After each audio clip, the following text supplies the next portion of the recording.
જેલમાંથી રચાયો Surat SBI bank લૂંટનો પ્લાન।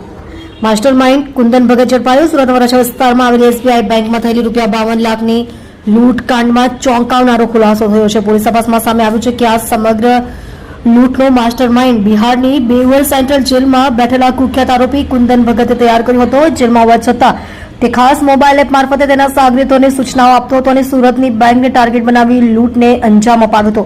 આ કેસમાં પોલીસ ઉત્તર પ્રદેશમાંથી શુભમ કુમાર ઠાકુર અને વિકાસ સિંહ નામના 2 આરોપીઓને ઝડપી પાડ્યા છે। બંને આરોપીઓની પૂછપરછ દરમિયાન કુંદન ભગતની સંડોવણી બહાર આવી હતી। દેહરાદૂનની રિલાયન્સ જ્વેલર્સ લૂંટમાં પણ નામચીન રહેલો કુંદન હવે સુરત એસબીઆઈ લૂંટકાંડનો મુખ્ય સૂત્રધાર માનવામાં આવી રહ્યો છે। તેને ટ્રાન્ઝિટ રિમાન્ડ પર સુરત લાવવા માટે પોલીસ ટીમ બિહાર રવાના થઈ છે। પોલીસના જણાવ્યા મુજબ આરોપીઓએ સુરતની અંદાજે 10 જેટલી બેંકોની અગાઉથી રેકી કરી હતી।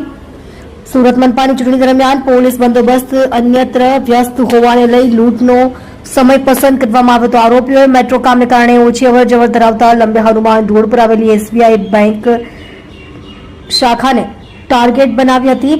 27 એપ્રિલના રોજ 5 શખ્સો હથિયાર સાથે બેંકમાં ઘૂસ્યા હતા અને સ્ટાફ તથા ગ્રાહકોને બંધક બનાવી કેશ કાઉન્ટરમાંથી લાખો રૂપિયા લૂંટી લીધા હતા। એટલામાં કેશ ડિપોઝિટ વેન પણ બેંકમાં આવી પહોંચી હતી, જેમાંથી વધુ રકમ લૂંટી કુલ 52 લાખ રૂપિયા લઈને લૂંટારો ફરાર થઈ ગયા હતા। હાલ પોલીસ સમગ્ર ગેંગના અન્ય સભ્યો સુધી પહોંચવા માટે તપાસ વધુ તેજ બનાવી રહી છે।